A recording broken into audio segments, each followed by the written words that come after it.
Oh no, another video, another BMX rescue.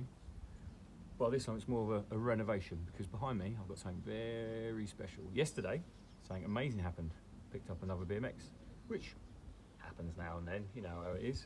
But yesterday is a very special bike because it's a Homeless Pornstar, 96, 97. I think there's 6 of them on BMX Museum, so it makes it fairly rare. That's how I gauge the rarity of bikes nowadays. So yeah, I think there were 6 when I looked last night. But there's something very special about this one because it was a very good friend of mine who rode back in the day, and it was his bike, literally his bike, that he rode alongside when we was all messing about with our oversized dirt bikes. And I had a homeless player back in the day, a bright yellow one, which was pretty cool. But yeah, so for years I've tried to get it off my body, because there's two people left out of the gang that still have their original bikes somehow, just in their parents' sheds basically. And yeah, I finally cracked him the other week when we was out having a few beers, and here it is. And it's such a special bike that I thought, instead of doing a BMX rescue style video, it's going to be a BMX renovation video, because I want to try to keep it as pure to what it is now, but at the same time fix it up, get it fully functional, and just enjoy tinkering really. So let's have a look.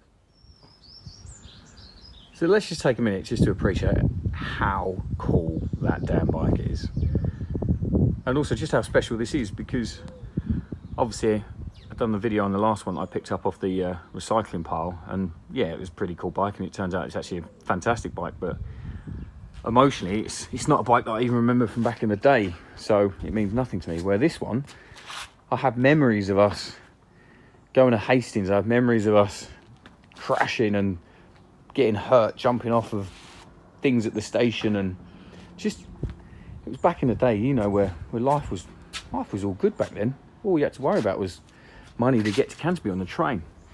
So yeah, I think it's a 96. The more I look at it, I think it is a 96 Homeless Pornstar.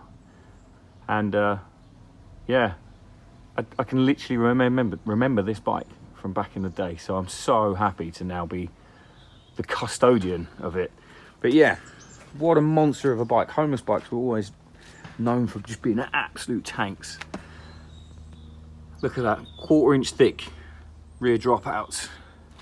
Unbelievable. Weighs an absolute ton. There's a couple of real nice unique parts on this as well.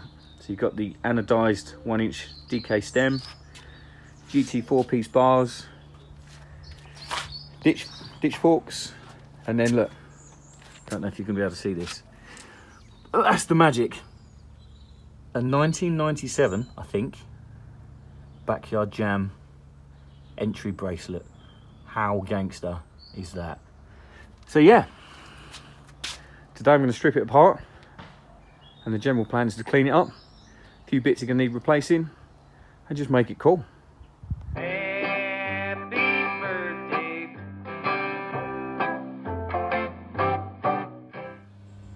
So unfortunately I noticed that my camera managed to record 5 seconds of me taking that bike apart, which is awesome. Cheers for that. Don't know why that happened, but yeah, appreciate that.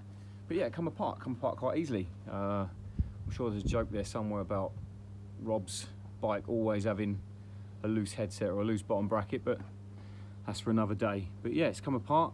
I'll spin it around. Let's have a look. So yeah, I'm so annoyed that time lapse just stopped, because, well, that's the interesting part out of all this, other than listening to me waffle. So it's all come apart really nicely. Nothing is damaged. The only 2 things that I think are gonna potentially not survive is the chain, but we'll give that a bit of an oil bath. And sadly, the old tough neck grips, I think they've just been in a shed for too long.